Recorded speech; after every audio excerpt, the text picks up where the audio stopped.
ना थके अभी पैर, ना अभी हिम्मत हारी है, हौसला है जिंदगी में कुछ कर दिखाने का, इसलिए अभी भी सफर जारी है। जय हिंद प्यारे बच्चों, स्वागत है आपका उत्कृष्ट डिफेंस एकेडमी के इस प्यारे से यूट्यूब चैनल में। तो फिजिक्स की सीरीज को आगे बढ़ाते हुए आज मैं आपके पास फिर से लेके आया हूं ऑप्टिक्स की वही सीरीज जिसके हमने 3 पार्ट बेटा इससे पहले देख लिए हैं। 3 पार्ट बेटा यानी हमने इसके पहले 45 क्वेश्चंस हमने लगा लिए हैं। 45 क्वेश्चंस में हमारे पास सेलेक्टिव एमसीक्यूज और आपके पीवाईक्यूज हमने देखे और बहुत बेहतरीन ढंग से हम इस सीरीज को आगे बढ़ा रहे हैं। और आज फिर से मैं आपके लिए 15 और क्वेश्चंस लेके आया हूं ऑप्टिक्स के। बेटा मैंने आपको कहा था कि मैं आपके लिए इस पे 4 वीडियो बनाऊंगा, तो बेटा मैं अपने प्रॉमिस को पूरा करते हुए आपके लिए ये चौथी वीडियो लेके आ रहा हूं। बेटा इससे हमने 60 क्वेश्चंस लगा लिए हैं और ये 60 क्वेश्चंस आपके लिए बहुत ज्यादा इंपॉर्टेंट है। इसमें सेलेक्टिव एमसीक्यूज हमने डाले हुए हैं और पीवाईक्यूज डाले हुए हैं जो आपके एनडीए 2023 के एग्जाम में, जो कि हम बार बार कह रहे हैं कि आने की पॉसिबिलिटी बहुत ज्यादा है बेटा, तो इनको लगाइए, बार बार करिए। जितने हम एमसीक्यूज करवा रहे हैं चाहे वो आपके पीवाईक्यूज हो, वो बहुत ज्यादा इंपॉर्टेंट है बेटा। कंसेप्ट उठा सकता है आपका यूपीएससी इन्हीं सेम क्वेश्चन से रिलेटेड, तो इनको बिल्कुल आप क्या नहीं करिए, नेग्लेक्ट नहीं करिए, बिल्कुल बढ़िया ढंग से पूरी वीडियो को देखिए और पूरी वीडियो के हर एक क्वेश्चन को पॉज करके आप लगाइए। तो कंटिन्यू करते हैं बेटा इस सीरीज को और देखते हैं हमारे पहला क्वेश्चन बेटा। तो पहला क्वेश्चन जिसका मैंने नंबर जो बेटा डाला हुआ है वो 46 नंबर डाला हुआ है, क्योंकि जो हमने लास्ट क्वेश्चन किया था बेटा वो 45 नंबर था हमारे पास। तो पहला क्वेश्चन देखिए बेटा क्या कह रहा है। In Rayleigh scattering, the degree of scattering is proportional to 4th power of wavelength, but the size of scattering particle of the medium should be। बेटा देखो जो आपके पास रेले स्कैटरिंग होती है ना, उसके लिए जो आपके पास जो डिग्री ऑफ स्कैटरिंग होती है, डिग्री ऑफ स्कैटरिंग को आई से डिनोट किया जाता है बेटा। वो जो आपकी वेवलेंथ होती है ना उसके इनवर्सली प्रोपोर्शनल होती है, लेकिन पावर 4 होती है आपकी वेवलेंथ की।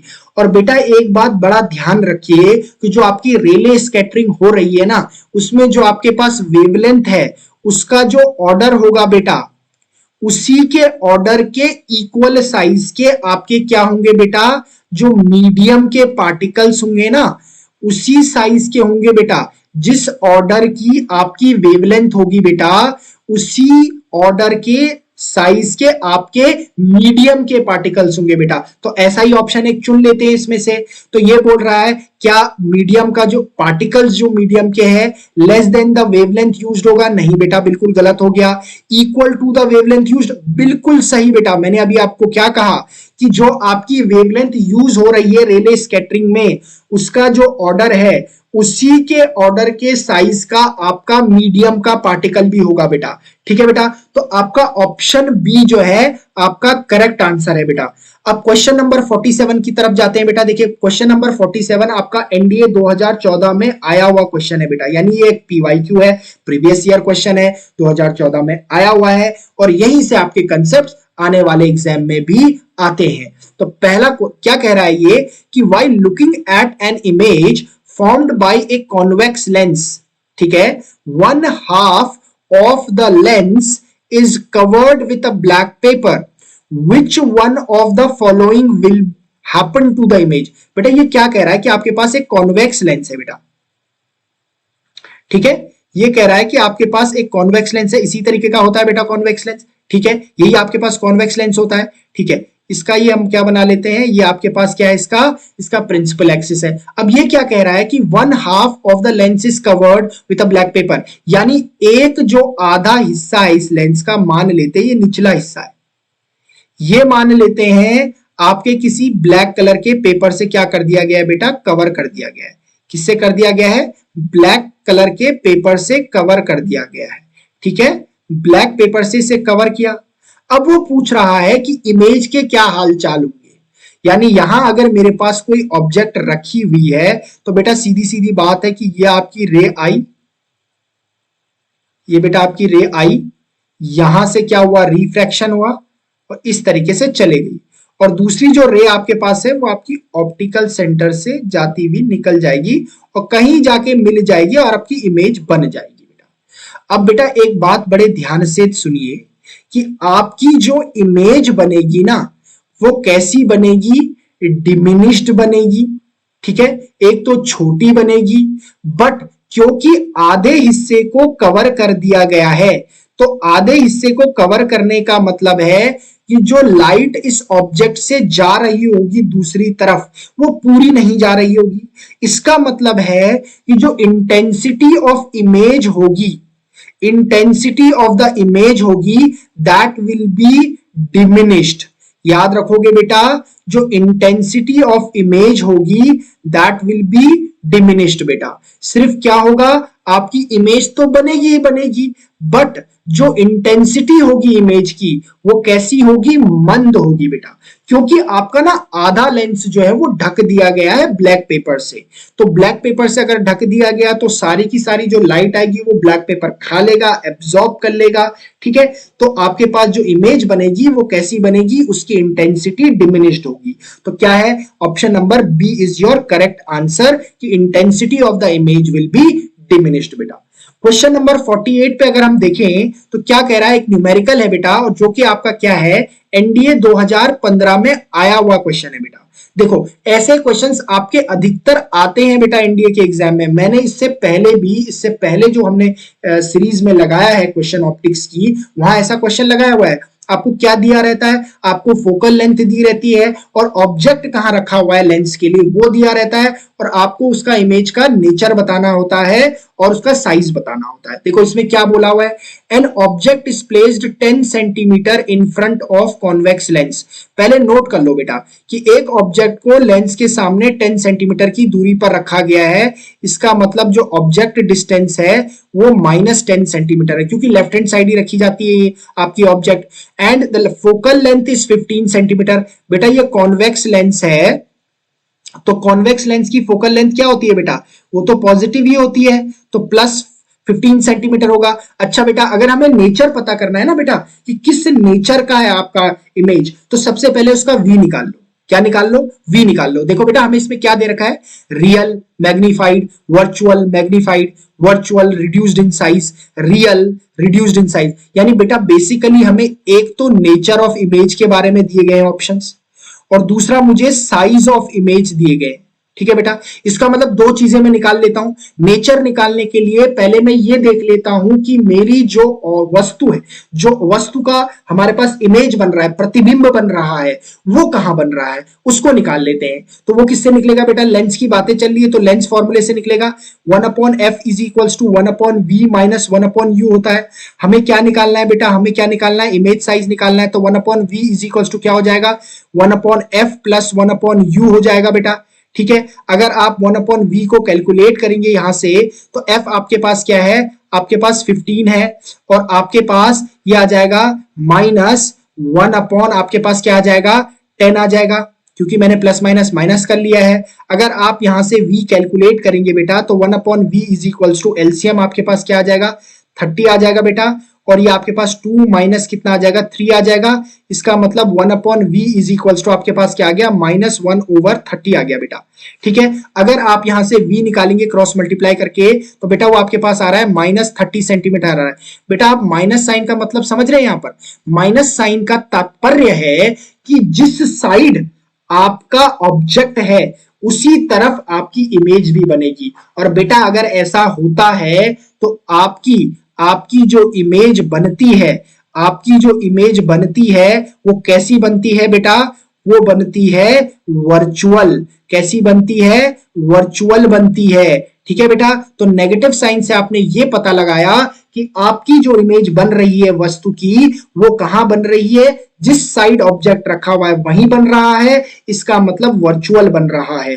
अगर लेंस के दूसरी तरफ बनता तो आपका वो रियल बनता। अब बात आई मैग्निफिकेशन की, यानी बात आई साइज की, तो उसके लिए आप क्या लगा लेंगे, मैग्निफिकेशन का फॉर्मूला लगा लेंगे। और क्योंकि ये लेंस है तो m is equals to v upon u होता है बेटा। रखेंगे m is equals to v की वैल्यू क्या है बेटा, -30 है, u की वैल्यू क्या दे रखी है, -10 है। अगर आप इसको निकालेंगे तो m इज इक्वल्स टू आपके पास कितना आ रहा है, 3 आ रहा है। m अगर 3 आ रहा है, क्योंकि आपकी m की वैल्यू ग्रेटर देन 1 है बेटा, m की वैल्यू 0 से भी बड़ी है और ग्रेटर देन 1 है आपके पास, तो इस वजह से अगर ऐसी कंडीशन होती है तो आपकी जो इमेज बनती है वो बेटा मैग्नीफाइड बनती है। कैसी बनती है, मैग्नीफाइड बनती है।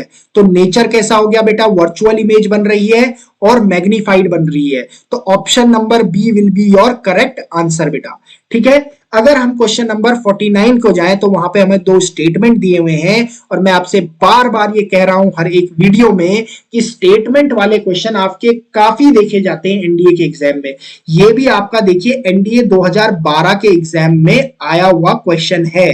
पढ़ते हैं बेटा इसको। स्टेटमेंट 1 क्या दे रखा है, डायमंड इज वेरी ब्राइट। बिल्कुल सही बात है बेटा, डायमंड ब्राइट होता है, बहुत ब्राइट होता है, बिल्कुल होता है। ठीक है, स्टेटमेंट 2 क्या कह रहा है, diamond has very low refractive index. बेटा नहीं, बिल्कुल गलत बात। देखो बेटा, जो डायमंड है ना, उसका जो डेंसिटी होती है वो बहुत ज्यादा होती है, डेंसिटी बहुत ज्यादा है, ऑप्टिकल डेंसिटी बहुत ज्यादा है, तो इसका मतलब है कि उसका जो रिफ्रैक्टिव इंडेक्स है वो भी ज्यादा है, और बकायदा इसका सबसे ज्यादा रिफ्रैक्टिव इंडेक्स होता है। अगर मैं डायमंड के रिफ्रैक्टिव इंडेक्स की बात करूं बेटा तो वो 2.42 होता है बेटा। कितना होता है, 2.42 होता है। तो अगर मैं देखूं स्टेटमेंट क्या कह रहा है, पहला स्टेटमेंट तो सही है, दूसरा गलत है। पहला स्टेटमेंट सही है, दूसरा गलत है। चेक करें जरा, क्या कह रहा है option number a, both the statements are individually true. नहीं, बिल्कुल गलत। Both the statements are individually true कहां है, पहला स्टेटमेंट सही है, दूसरा स्टेटमेंट गलत है। बात करते हैं बी ऑप्शन की, both the statements are individually true, गलत हो गया ये भी हमारे पास। सी की बात करते हैं, स्टेटमेंट 1 इज ट्रू, बिल्कुल सही बात है, स्टेटमेंट 1 तो ट्रू है, and statement second is false, बिल्कुल सही बात है बेटा। तो ऑप्शन नंबर सी आपका क्या होगा, करेक्ट आंसर होगा, क्योंकि ये सही दे रहा है। बेटा देखो, जिसकी डेंसिटी जितनी ज्यादा होती है ना, उसका रिफ्रैक्टिव इंडेक्स भी उतना ही ज्यादा होता है। ठीक है, तो डायमंड के लिए ये क्या, अगर ये कह रहा है कि लो रिफ्रैक्टिव इंडेक्स है तो ऐसा पॉसिबल नहीं है, क्योंकि डायमंड की डेंसिटी बहुत ज्यादा होती है। ठीक है, अगले क्वेश्चन की तरफ को जाते हैं बेटा, क्वेश्चन नंबर 50। अगला क्वेश्चन क्या कह रहा है, ये भी बेटा देखो आपके पास कहां हुआ है, एनडीए 2015 के एग्जाम में आया हुआ क्वेश्चन है। बहुत सेलेक्टिव क्वेश्चंस बेटा हम आपके लिए उठा रहे हैं, यही कंसेप्ट्स आपके एग्जाम में भी लगेंगे। देखिए क्या कह रहा है ये question, which one of the following statement is correct. आपको 4 स्टेटमेंट दिए हुए हैं और ये पूछ रहा है कि कौन सा स्टेटमेंट इसमें से सही है, यानी 3 स्टेटमेंट गलत होंगे, ढूंढ लेते हैं बेटा। The image formed by concave mirror for an object lying at infinity is at the principal focus highly diminished real and inverted। तो क्या कह रहा है बेटा, ये कह रहा है आपके पास कि जो इमेज फॉर्म होती है कॉनकेव मिरर के द्वारा for an object lying at infinity, अगर कोई ऑब्जेक्ट इंफिनिटी में लाई कर रही है तो उसका, बिल्कुल सही है बेटा। देखो जो आपका कॉनकेव होता है ना बेटा, इस तरीके का होता है, कॉनकेव मिरर होता है इस तरीके का, ये इसकी पॉलिश हो गई। अब अगर क्या कर रही है, लाइट रेज इंफिनिटी से आ रही है तो वो कहां मिलती है बेटा, प्रिंसिपल फोकस पे ही तो मिलती है, ये तो बात बिल्कुल सत्य है। और क्या है, हाईली डिमिनिश्ड, हमने ये पढ़ा होगा इमेज फॉर्मेशन में कि जो इमेज बनती है वो कैसी बनती है, वो पॉइंट साइज बनती है बेटा। तो कैसी है, हाईली डिमिनिश्ड है, रियल है और इन्वर्टेड है बेटा। तो पहला तो आपका सही है बेटा, बाकी को चेक करते हैं। A ray of light parallel to the principal axis after reflection from a concave mirror appears to diverge. नहीं बेटा, गलत हो गया। डाइवर्ज तो प्रॉपर्टी जो है वो कॉन्वेक्स मिरर की है बेटा, डाइवर्जिंग प्रॉपर्टी किसकी है बेटा, कॉन्वेक्स मिरर की है, कॉनकेव की नहीं हो सकती है। तो ये स्टेटमेंट तो गलत हो गया। The focal length of spherical mirror is double of its radius of curvature. अच्छा, ये क्या बोल रहा है कि जो फोकल लेंथ होती है वो ट्वाइस ऑफ आर होती है, बिल्कुल गलत बात है बेटा। क्या है, जो आर होता है ना, ये गलत है बेटा। आर जो होता है रेडियस ऑफ कर्वेचर, वो ट्वाइस ऑफ फोकल लेंथ होता है बेटा, ये सही रिलेशन है। तो ये भी आपके पास गलत हो गया। A ray of light travelling from rarer medium to denser medium bends away from the normal. बिल्कुल गलत बात है बेटा। जब ray of light denser to rarer medium जाती है तब ray of light bends away from the normal. यहां पे क्या बोल रहा है, ray of light rarer to denser medium जा रही है, तो रे ऑफ लाइट को कहां को बेंड होना चाहिए, टुवर्ड्स द नॉर्मल जाना चाहिए। तो ये स्टेटमेंट भी आपका गलत हो गया। इसका मतलब सिर्फ ऑप्शन नंबर ए आपका करेक्ट है, तो यही आपका क्या होगा, आंसर भी होगा। क्वेश्चन नंबर 51 पढ़ते हैं बेटा।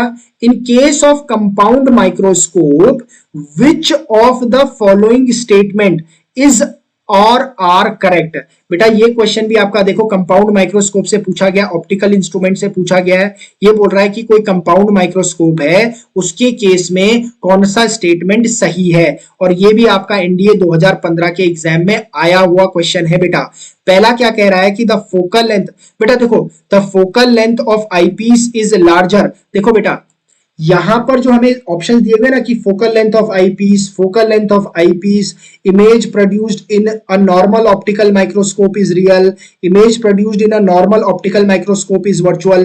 बेटा देखो सबसे पहले कि उसकी focal length of eyepiece larger होगी या कम होगी, उसके क्या है कि आपको मैग्निफिकेशन का फॉर्मूला लिखना पड़ेगा। उसका मैग्निफिकेशन का जो फॉर्मूला होता है वो होता है m is equals to minus v not upon u not with in bracket 1 plus d over f e होता है बेटा। ये जो एफ ई है ना बेटा आपके पास, ये एफ ई जो है ये आपके पास फोकल लेंथ ऑफ आईपीस है बेटा। ये किसका है, फोकल लेंथ ऑफ आईपीस है बेटा ये। अब अगर आप देखोगे बेटा यहां पर m जो है यानी मैग्निफिकेशन जो है इस Fe के साथ इनवर्सली प्रोपोर्शनल का रिलेशन रख रहा है, यानी ये जो Fe है ये जितना आपके पास क्या होगा, छोटा होगा, उतना ही मैग्निफिकेशन आपका ज्यादा होगा। बेटा देखो अगर माइक्रोस्कोप की हम बात करें उसका काम क्या है, उसका काम है मैग्नीफाई करना, किसी चीज को मैग्नीफाई करना। तो अगर आपकी Fe छोटा है यानी जो आपका आईपीस है उसका फोकल लेंथ अगर छोटा है तो उसके छोटे होने की वजह से आपका मैग्निफिकेशन बढ़ रहा है। मैग्निफिकेशन बढ़ रहा है इसका मतलब आपका कंपाउंड माइक्रोस्कोप बहुत बढ़िया काम कर रहा है। तो आपका क्या कंसेप्ट लगेगा कि जो फोकल लेंथ ऑफ आईपीस होगी वो छोटी होनी चाहिए, किसके कंपैरिजन में, जो आपका ऑब्जेक्टिव लेंस लगा हुआ है माइक्रोस्कोप में। दो लेंस लगे होते हैं ना बेटा, एक इस तरीके से ऑब्जेक्टिव लेंस लगा होता है और एक लार्ज अपर्चर का क्या लगा होता है, आपका आई लेंस लगा होता है। तो आपका ऑप्शन नंबर बी करेक्ट होगा बेटा कि focal length of eyepiece is smaller than the focal length of objective, क्योंकि आईपीस की फोकल लेंथ छोटी होने से, आईपीस की फोकल लेंथ छोटी होने से आपका एम क्या हो रहा है, वो ज्यादा हो रहा है, क्योंकि आपके माइक्रोस्कोप के लिए बढ़िया है। ठीक है बेटा। क्वेश्चन नंबर 52 में जाते हैं। ये क्या बोल रहा है, the sun is observed to be reddish when it is near the horizon, that is in the morning and the evening, this is because, बेटा ये क्या कह रहा है कि जो आपका सूरज होता है वो कैसा दिखता है, आपका लाल रंग का दिखाई देता है। कैसा दिखाई देता है, लाल रंग का दिखाई देता है। किस समय, when it is near the horizon, जब वो कहां पर है, होराइजन के नजदीक है। कब, मॉर्निंग और इवनिंग के टाइम। आपने देखा होगा जिस समय सूरज उगता है उस समय वहां पर आपको दिखाई देगा कि आप सन को जो है रेडिश टाइप का दिखाई देगा आपको, और जिस समय वो डूबता है, सनसेट होता है इवनिंग में, उस समय भी आपको थोड़ा रेडिश टाइप दिखाई देगा। वो किस वजह से हो रहा है, option number a, red light is least scattered by atmosphere, red light is most scattered by atmosphere, it is the color of the sun in the morning and the evening, the earth atmosphere emits red light। बेटा देखो जब भी आपको ऐसा बोला जाए कि इसका कलर ऐसा क्यों होता है, इसका मतलब है उस कलर की जो स्कैटरिंग हो रही होगी वो सबसे कम हो रही होगी, तभी तो वो दिखाई दे रहा होगा। भैया जो कलर जितना फैलेगा उतना मुझे कम दिखाई देगा। लाल रंग सूर्य के अस्त होने के समय और सूर्य के उदय होने के समय क्या हो रहा होगा, उसका एटमॉस्फेयर में जो स्कैटरिंग हो रही होगी वो लीस्ट हो रही होगी। एटमॉस्फेयर में क्या हो रही होगी, रेड कलर की स्कैटरिंग लीस्ट हो रही होगी। इसी वजह से जो मुझे आपका सूर्य है वो लाल रंग का दिखाई दे रहा है। कैसा दिखाई दे रहा है, लाल रंग का दिखाई दे रहा है। तो ऑप्शन नंबर ए आपका क्या होगा, करेक्ट आंसर होगा बेटा। अब अगला क्वेश्चन क्या पूछ रहा है बेटा, देखो क्या है, yellow colour light is used as fog light because yellow colour. देखो ये बोल रहा है कि जो आपका पीला रंग होता है ना वो आपका क्या होता है, फॉग लाइट होता है। फॉग यानी जब फॉग लगा होता है, कोहरा लगा हुआ होता है, तो आप येलो कलर की लाइट को यूज करते हैं। ठीक हो गया, तो उसे क्या कहा जाता है, फॉग लाइट की तरह उसे उसका नाम दिया गया है। ये भी बेटा देखो आपका एनडीए 2012 में आया हुआ क्वेश्चन है। ऐसा क्यों है कह रहा है वो, क्या येलो लाइट में क्या प्रॉपर्टी है, light is most scattered by fog, नहीं बेटा ऐसा नहीं है। हैज द, अगर भाई अगर लाइट को सबसे ज्यादा स्कैटर कर देगा फॉग, तो हमें दिखाई कैसे देगा, अगर लाइट नहीं रहेगी तो, क्योंकि फैल जाएगी, वो मंद हो जाएगी। Has the longest wavelength among all colours, नहीं ऐसा भी नहीं होता है। अगर मैं विबग्योर को देखूं, VIBGYOR, तो सबसे ज्यादा वेवलेंथ होती है आपकी रेड की, फिर होती है ऑरेंज की, फिर होती है येलो की। ठीक है, तो ये बोल रहा है कि has the longest wavelength among all, नहीं ऑल कलर्स में नहीं है, क्योंकि ऑरेंज और रेड की तो उससे ज्यादा है। Has the longest wavelength among all the colours except the red and orange, बिल्कुल सही बात है कि औरों के मुकाबले में येलो कलर की जो वेवलेंथ है वो ज्यादा होती है। But the red colour is already used for brake light and stop light, whereas orange color is avoided due to its similarity with red। अच्छा, ये बोल रहा है कि क्यों येलो कलर को फॉग लाइट की तरह यूज किया जाता है, क्योंकि येलो कलर की जो वेवलेंथ है वो बाकी सारे कलर से ज्यादा है, जो कि बिल्कुल सत्य है, और रेड और ऑरेंज से कम है। क्योंकि रेड का इस्तेमाल जो है वो ब्रेक लाइट और स्टॉप लाइट के रूप में पहले से ही हो रहा है, और जो ऑरेंज कलर है वो सिमिलैरिटी रखता है रेड के साथ, इसलिए येलो का इस्तेमाल किया जाता है। कहीं ना कहीं बेटा ये सही है, क्योंकि देखो फॉग में आपको उस कलर की रिक्वायरमेंट है देखने के लिए जो क्या कर सके, जिसकी जो आपको विजिबिलिटी प्रोवाइड कर सके। विजिबिलिटी प्रोवाइड करने का मतलब है जिसकी वेवलेंथ आपको ज्यादा हो। तो आपके पास क्या है, येलो की वेवलेंथ आपकी बाकी कलर से ज्यादा है, बट ऑरेंज और रेड से कम है। और ऑरेंज को इसलिए प्रेफर नहीं किया जा रहा है बिकॉज ऑरेंज सिमिलैरिटी रखता है रेड के साथ। तो ऑप्शन नंबर आपके पास क्या है, C is your correct answer. Question number 54 के पास जाते हैं बेटा। देखो 54 क्या कह रहा है आपके पास, a plane mirror lies face up making an angle of 15 degree with the horizontal. एक कोई क्या है, समतल दर्पण है जिसका जो चेहरा है, फेस है दर्पण का, वो ऊपर की तरफ को है। Making an angle of 15 degree with the horizontal, जो समतल के साथ 15 डिग्री का कोण बना रहा है, लेकिन उसका जो देखने का हिस्सा है वो ऊपर की तरफ को है। A ray of light coming down vertically on the mirror, एक क्या आ रही है, प्रकाश की किरण क्या आ रही है, वर्टिकली उस मिरर पर पड़ रही है। The angle of incidence, the angle between the reflected ray and the horizontal are respectively. एक तो बेटा हमें क्या निकालना है, द एंगल ऑफ इंसिडेंस, एक तो एंगल आई निकालना है। एंगल बिटवीन द रिफ्लेक्टेड, जो रे रिफ्लेक्ट हो रही है और जो हॉरिजॉन्टल है उसके बीच। बेटा पहले डायग्राम बना लेते हैं। वो कह रहा है, पहले क्या बना लेते हैं, एक बना लिया हमने आपका प्लेन बना लिया, एक समतल बना लिया, हॉरिजॉन्टल बना लिया। इस पर आपके क्या है, इस तरीके से आपके मिरर को रख दिया गया, जिसकी पॉलिशिंग इस तरीके, देखो ऊपर की तरफ को इसका क्या है, फेस किया हुआ है बेटा देखो। और वो कह रहा है कि ये यहां जो है इस समतल के साथ, इस हॉरिजॉन्टल के साथ 15 डिग्री का कोण बना रहा है। अब मान लेते हैं करके कि एक रे ऑफ लाइट क्या कर रही है, इस पर क्या कर रही है, फॉल कर रही है, इस तरीके से वर्टिकली फॉल कर रही है। अब भैया यहां पर क्या होगा, यहां पर आपका इस तरीके से रिफ्लेक्शन होगा, और ये यहां पर क्या बनेगा बेटा, ये बनेगा नॉर्मल, बन गया बेटा नॉर्मल। बेटा अगर ये 15 है और ये अगर आपके पास क्या हो रहा है वर्टिकली, ये कैसे ड्रॉप हो रहा है बेटा, ये वर्टिकली ड्रॉप हो रहा है। वर्टिकली ड्रॉप होने का क्या मतलब है बेटा, कि ये जो पूरा एंगल बन रहा होगा, ये क्या बन रहा होगा, 90 डिग्री का बन रहा होगा। इसका मतलब ये जो एंगल होगा वो आपके पास कितना होगा बेटा, ये 75 डिग्री का एंगल होगा बेटा। आपके पास कितना होगा, 75 डिग्री का एंगल होगा, क्योंकि पूरा 90 है तो 90 माइनस 15 75 डिग्री। अच्छा ये 75 है, तो ये क्योंकि ये जो लाइन मैंने खींची है नॉर्मल, ये आपके पास क्या है, ये आपके पास नॉर्मल है बेटा। क्या आपके पास नॉर्मल है। अगर ये नॉर्मल, नॉर्मल किस पर है, ये मिरर पर नॉर्मल है, मतलब ये पूरा का पूरा एंगल कितना है बेटा, देखो ये पूरा का पूरा एंगल कितना है, 90 है। इसका मतलब ये एंगल कितना हो गया, 15 डिग्री हो गया बेटा।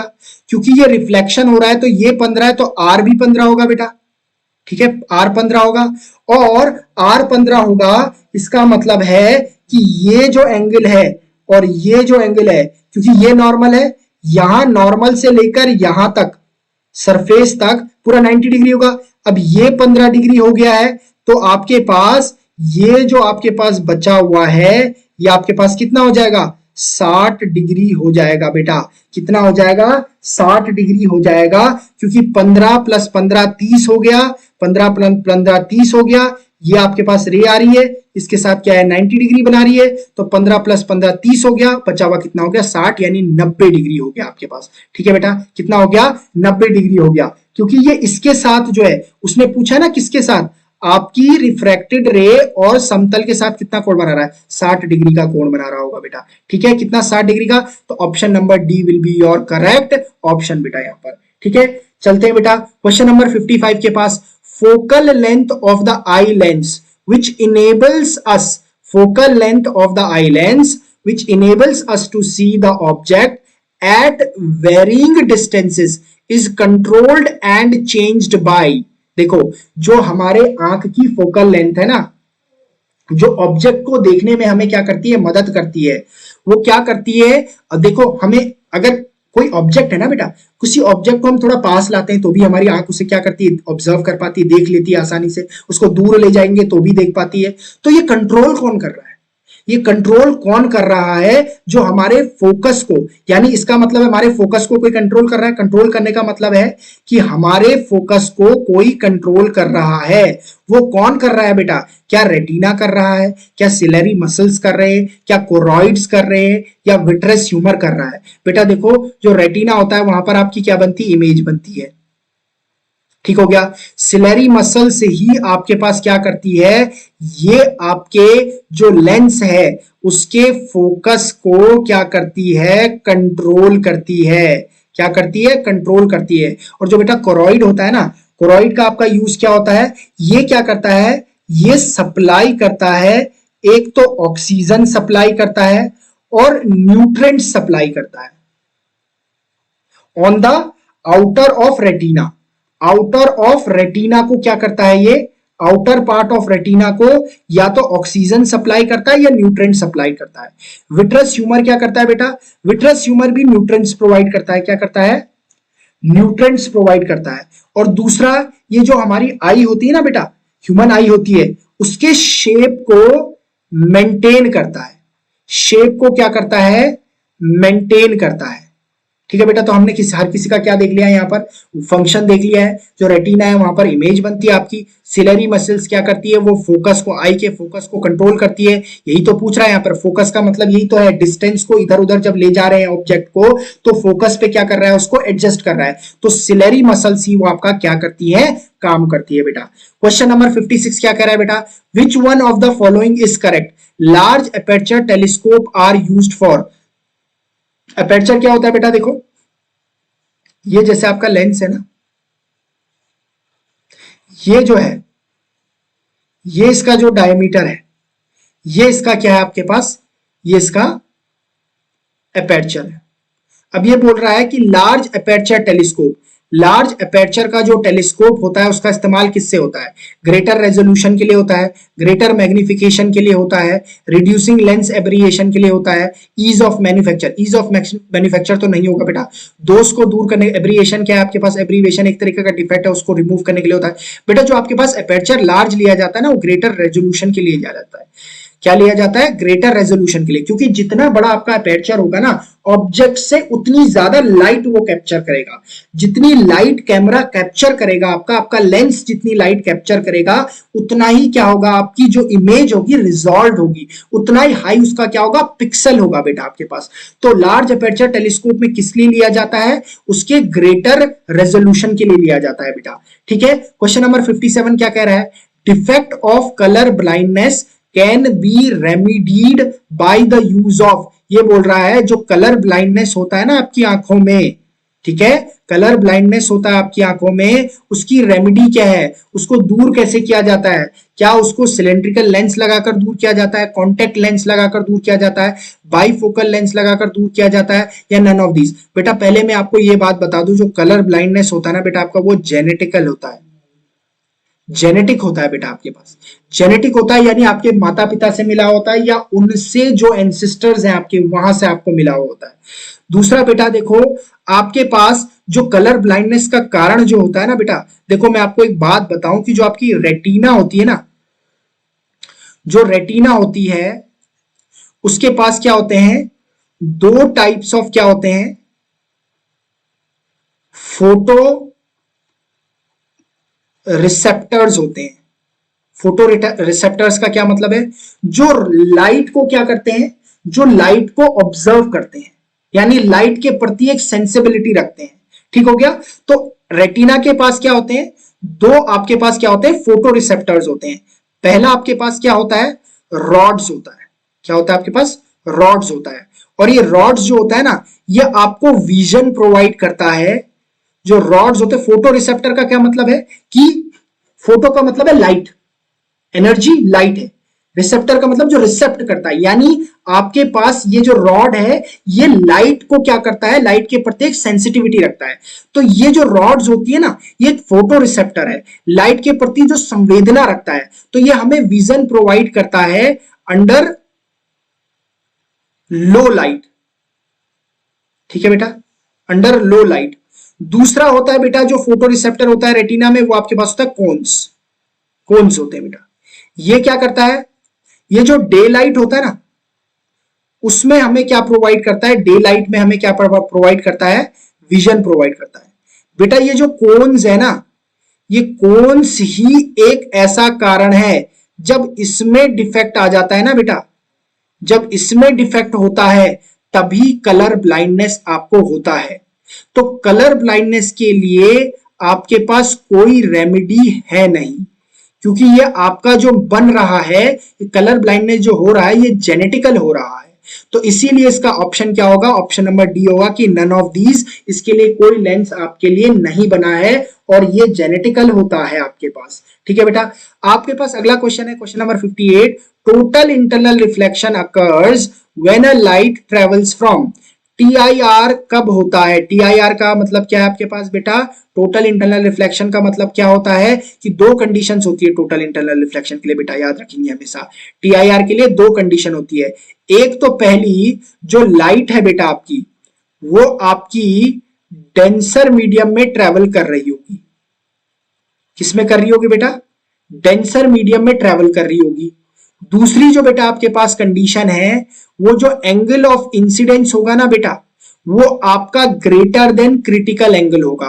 क्या होगा, ये अगर दो कंडीशन है तो टोटल इंटरनल रिफ्लेक्शन होगा, मतलब जो आपका रिफ्रैक्शन होना चाहिए था वो लाइट आपकी टोटली रिफ्लेक्टेड हो जाएगी बेटा। और उसके लिए दो कंडीशन है कि लाइट आपकी डेंसर मीडियम में ट्रेवल करनी चाहिए और जो आपका एंगल ऑफ इंसिडेंस है it must be greater than critical angle बेटा। तो ऑप्शन देखते हैं, a rarer medium to denser medium, नहीं गलत है, rarer medium to denser medium to rarer medium कह सकते हैं कि डेंसर टू रेरर जा रही है पर रेरर जाती नहीं है। A rarer medium to denser medium, rarer medium से डेंसर मीडियम है, पहले ही गलत हो गया। A denser medium to rarer medium बिल्कुल सही, denser medium to rarer medium जा रही है। And angle of incidence is greater than critical angle, दोनों कंडीशन बेटा सेटिस्फाई हो रही है ऑप्शन नंबर डी में। तो TIR के लिए, टोटल इंटरनल रिफ्लेक्शन के लिए ऑप्शन नंबर डी आपका करेक्ट ऑप्शन होगा।